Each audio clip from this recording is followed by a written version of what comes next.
औज़ुबिल्लाहिमिनश्शैतानिर्रजीम बिस्मिल्लाहिर्रहमानिर्रहीम। Welcome back to बाबा हिकमत YouTube channel. उम्मीद करता हूँ, आई होप कि मेरी यूट्यूब फैमिली अल्हम्दुलिल्लाह अल्लाह फ़ज़ल व करम रहमत के साथ बिल्कुल ठीक होंगे। मेरी काफ़ी बहनों ने, भाइयों ने कमेंट्स में यूट्यूब पर, व्हाट्सएप पर बालों की सिकरी, बालों का जल्दी वाइट हो जाना, बालों की कमज़ोरी की इलामात शेयर कर रहे थे। कह रहे थे कि भाई इस पर ज़रूर कोई वीडियो बनाएं। मैं बहुत मसरूफ़ियात के बाद आज एक नई वीडियो के साथ हाज़िर हुआ हूँ आपके मसाइल की सलूशन को लेकर। इसके लिए रोगन बैज़ा मुर्ग़, बैज़ा फ़ारसी में अंडे को कहते हैं। अंडे का ये तेल हम कुशीद करते हैं, खुद कंपनियों का भी अमूमन मिल जाता है। कंपनी ये आप समझते हैं जो आप घर पर ख़ुद तैयार कर लेंगे या हम अपने पेशेंट के लिए ख़ुद तैयार करते हैं, वो तो कमाल है, उसका कोई सानी नहीं है।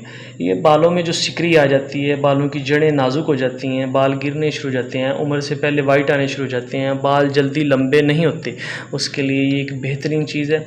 आप बिल्कुल ट्राई करें। जिसकी चीज़ की समझ ना आए या आप घर पर ख़ुद तैयार करना चाहें, नीचे हमारा नंबर दिया गया है। Every time dates of all, हम आपकी खिदमत के लिए हाजिर हैं। मेरी जो भी बहनें भाई इसको ट्राई करना चाहते हैं, जो इस मसले का शिकार हैं, समझते हैं कि जी भाई हमारे सर में सिकरी है, खुश्की है, डैंड्रफ हमें बहुत ज़्यादा तंग करती है, बालों की जड़ों को खाई जा रही है, नाजुक कर रही है, बाल गिर रहे हैं, तो राइट इसे के लिए ये आप इस्तेमाल करें रोगन बैज़ा मुर्ग़। अगर आप कंपनी का ले आएँ 160, 70, 200 रुपये का राउंड अबाउट आ जाएगा। इतना कोई कॉस्टली या महंगा नहीं है। घर पर